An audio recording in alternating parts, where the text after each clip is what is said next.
Pacific Drive takes place in an alternate version of the Pacific Northwest, the Olympic Exclusion Zone. There's a lot of urban legends and strange history in the area that inspired us, and we wanted to explore where that took us, from concept art to what's in-game.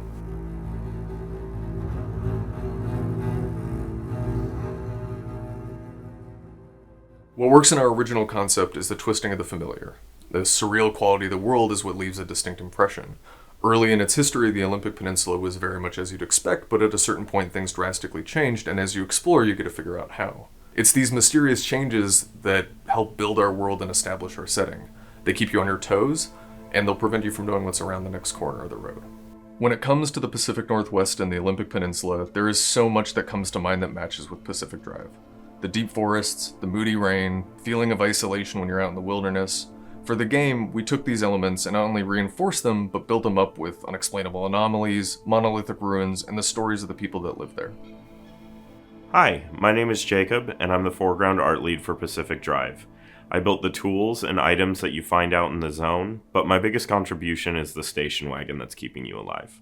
We wanted the car to feel nostalgic, but also reliable. We went with an 80s-inspired design on the car for this reason. The wood paneling, chrome hubcaps, and long hood all contribute to that.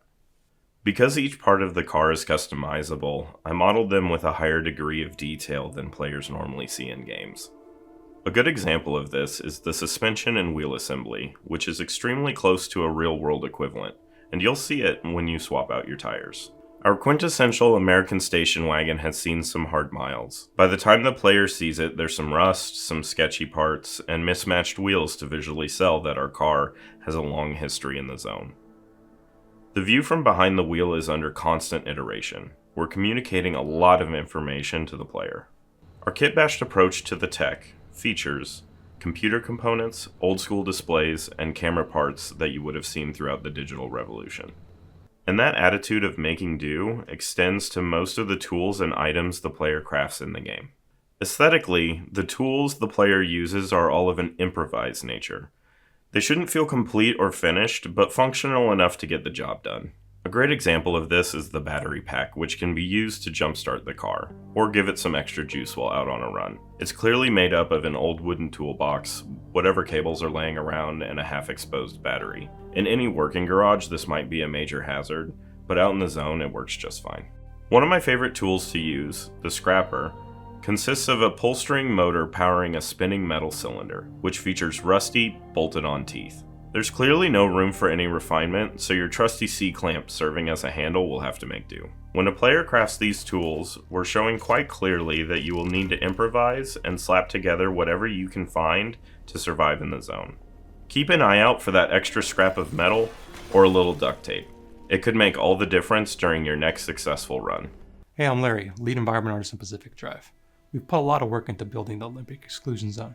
We've got the forest and swamp biomes, which you might have already seen, but there's more in the zone for you to discover. Each has its own personality, but visually they're going to be very different. The further you go, the more hazards you'll experience, the more volatile and dangerous it's going to look. Things get pretty crazy. In terms of the buildings you'll discover, the garage is the most important. It's your own personal Batcave.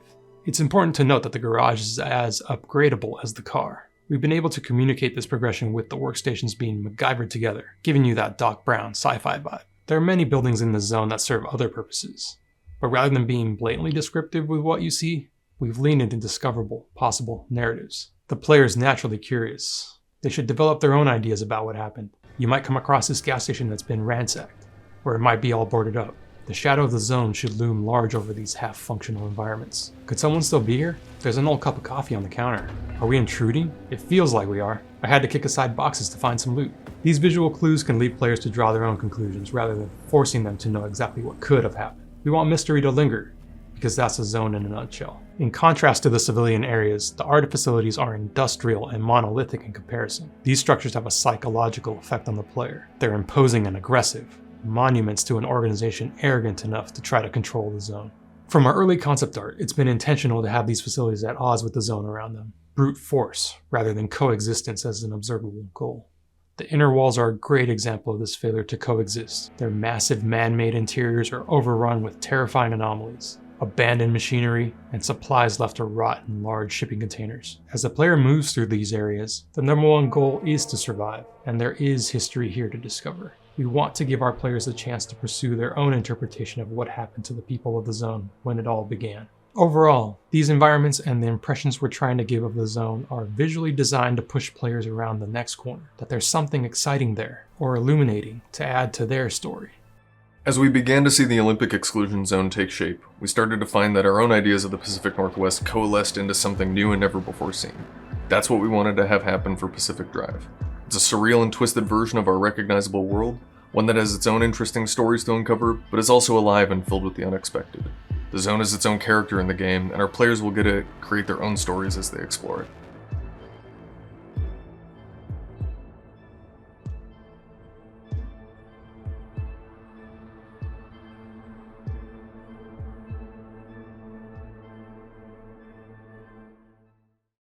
PlayStation